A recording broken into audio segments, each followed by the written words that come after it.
Ngaha ahantu 10 mu Rwanda ushobora kurira ubuzima. Kurya ubuzima si amafaranga menshi, ni amahitamo y'abantu.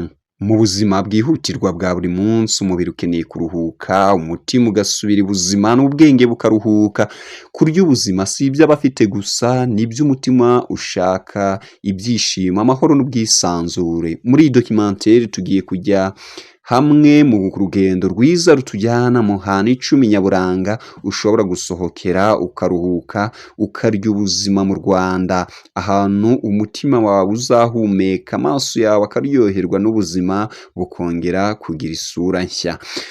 Aha ni ahantu nyaburanga ngiye kubereka, ahantu 10 ushobora gusohokera mu gihugu cy'u Rwanda ukavuga uti ewana njyewe n'umuryango wanjye cyangwa se njyewe na famille cyangwa se njye n'umukunzi twahasohokera noneho tukarya ubuzima ku buryo dushobora kongera tugatuza tukaruhuka ahantu heza cyane.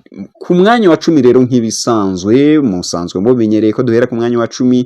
Ku mwanya wa 10 turasanga Rwanda Campsite. Aha ni mu karere ka Muhanga, ushobora kuyibona muri Nyungwe no muri Burera.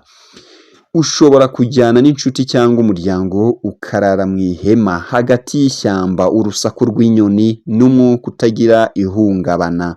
Camping ni uburyo bwo kwisubiza agaciro no kongera guhura n'umutuzo, dore ko muba mutuje. Muri camping ushobora kwihisha mu ishyamba, ni ukwisubiza amarangamutima y'ukuri. Camping si ukwihisha mu ishyamba, ni ukwisubiza amarangamutima y'ukuri n'ituzo, dore ko ari hamwe mu hantu ushobora kujya mu kubaka udukampu mugatuza, mukumva indirimbo z'inyoni, mukumva amajwi meza, umwuka mwiza. Aha niho haza ku mwanya wa 10 mu hantu ushobora gusohokera. Ku mwanya wa 9 w'ahantu nyaburanga ushobora gusohokera ni muri Ethnographic Museum. Aha ni mu karere ka Huye. Iyi musée ni ahantu hari amateka, umuco n'ubumenyi bw'u Rwanda rw'umuco, ndetse ukwiye kugenda usura ndetse ukanahigira uko ubuzima bw'abakurambere bwari butuje, bwimbitse kandi bwubashywe. Umuco si ikintu wambara, ni ibintu ubamo. Iyo usuye uru rwunge rw'amateka ubona ubuzima ndorerwamo nshya. Aha ni ahantu heza cyane, haba hari ibintu bya kera, ibintu byo kubw'abami, ndetse ni ahantu heza cyane ushobora gusohokera ukamenya byinshi ndetse ukatuza muri wowe, ukumva ubuzima bwongeye kuba bushya pe. Ku mwanya nge ntago mbatinjira, ku mwanya turahasanga Gisenyi Beach. Ni mu karere ka Rubavu, ku mucanga, aho ugenda ukanywa akantu kawe, habaga fanta, ureba ikiyaga uko kigenda, ureba aha uba uri ku mucanga, dore ko hari umucanga mwiza n'ikirere cyiza, ibikorwa byinshi, jet ski, gukina volleyball, ndetse n'amafunguro yo ku mazi, ukarya agafi kawe, ubuzima bw'ijoro bususurutse. Aho amazi agera umutima ugenda uhita usinzira ku mpamvu z'ubwuzu. Urumva ko ni ahantu heza cyane, ni ahantu ushobora gusohokera ugatuza, ukicarira ku mucanga, ukaba utuje, ukamererwa neza cyane. Aho niho dusanga ku mwanya wa 8. Ku mwanya wa 7 rero ushobora kugera ahantu nyaburanga cyangwa se ahantu ushobora gusohokera ukajya kurirayo ubuzima. Ku mwanya wa 7 mu gihugu cyacu cy'u Rwanda turasanga mu Kagera National Park. Ni mu karere ka Kayonza, nubwo Akagera kagenda gafata mu turere tugiye dutandukanye twa Gatsibo, Nyagatare, ariko usanga Kayonza ariho yiganje. Safari nziza ituma wumva uri muri filime, kuhareba intare, imbogo, inzovu, ingwe, inyamaswa nziza cyane kandi nyinshi, n'ibintu utazibagirwa. Ushobora kuharara cyangwa ugakora day trip igufasha guhumeka neza. Akagera ni ishusho y'ubwiza bwa Afurika, n'indirimbo y'ikirere n'amaso. Aha ni hahandi urya noneho ukarisha n'amaso yawe akanezerwa cyane, ndetse ukaba waruhuka. Mbifurije kuba wazagera mu Kagera. Kaza ku mwanya wa karindwi. Ku mwanya wa gatandatu w'ahantu ushobora gusohokera ni Mount Kigali i Nyamirambo. Aha ni mu mujyi wa Kigali. Gukora hiking, kureba Kigali yose uvuye hejuru no kuruhukira ku nkombe z'umusozi. Aha uzajya muri ya misozi ya Kigali ube wagendera ku migozi mu misozi ya Kigali. Ni ahantu heza cyane, ni ahantu ushobora kujyana n'inshuti yawe, famiye yawe mukagendera ku migozi. Hari n'ahantu ho gufatira ka fanta cyangwa ikawa ituje mu kirere cy'umucyo. Muzajye muri Mount Kigali dore ko iza ku mwanya wa gatandatu.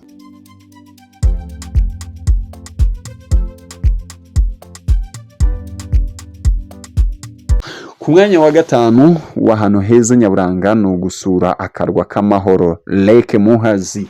Aha rero akarwa k'amahoro gaherereye mu karere ka Rwamagana.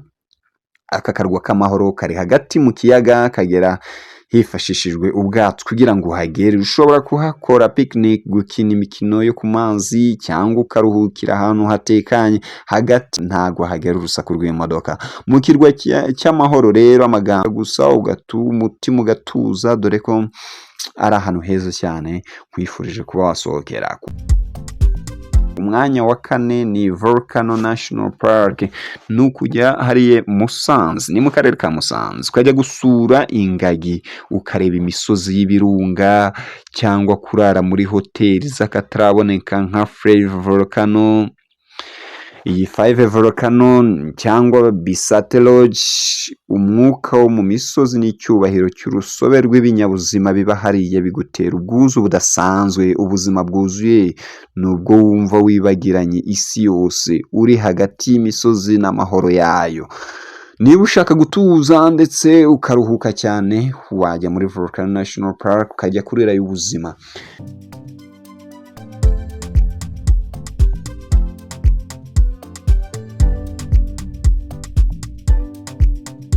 Ku mwanya wa gatatu turasanga Kigali City Tower. Iyi ni mu mujyi wa Kigali. Kigali ifite isuku, umutekano n'ahantu henshi ho kwidagadurira, Sky Lodge, Piri Nema n'ahandi hantu hagiye hatandukanye. Ushobora kujya kwiyuhagira muri piscine, kureba filime, ukajyana n'inshuti yawe cyangwa ukarera muri restaurant ziri ku rwego rw'isi. Kurya ubuzima i Kigali ni uburenganzira, si igitangaza. Uburyohe bw'umujyi buterwa n'ukuntu wakira umunsi wawe. Aha rero ushobora gusohokera mu mujyi wa Kigali, hari amahoteli agiye atandukanye. Ku mwanya wa kabiri w'ahantu heza ushobora gusohokera ni muri Nyungwe National Park. Aha abantu bari i Rusizi murabyumva cyane, Nyamasheke murabyumva cyane. Iyo werekeza za Huye ni ukugenda wihurira werekeza za Huye waciye muri Nyungwe, kubona udusimba twiza twa Nyirabuhene, ndetse dore ko uhasanga umwuka mwiza cyane. Nyungwe ishyamba rirenze ibitekerezo bya muntu uko ubyumva. Ni ishyamba ryiza cyane ririmo inyoni z'ubwoko butandukanye, inyoni nziza. Ushobora kunyurayo ndetse udukende cyangwa gutembera mu nzira z'ibinyabuzima bitagereranywa, kureba inyoni, amajwi yazo. Ibyo amahoro yaho n'ijwi ry'Imana pe rituruka mu butumburuke bw'ishyamba ritacibwamo n'ikirere. Dore ko muri Nyungwe National Park ari ahantu heza cyane naho ushobora gusohoka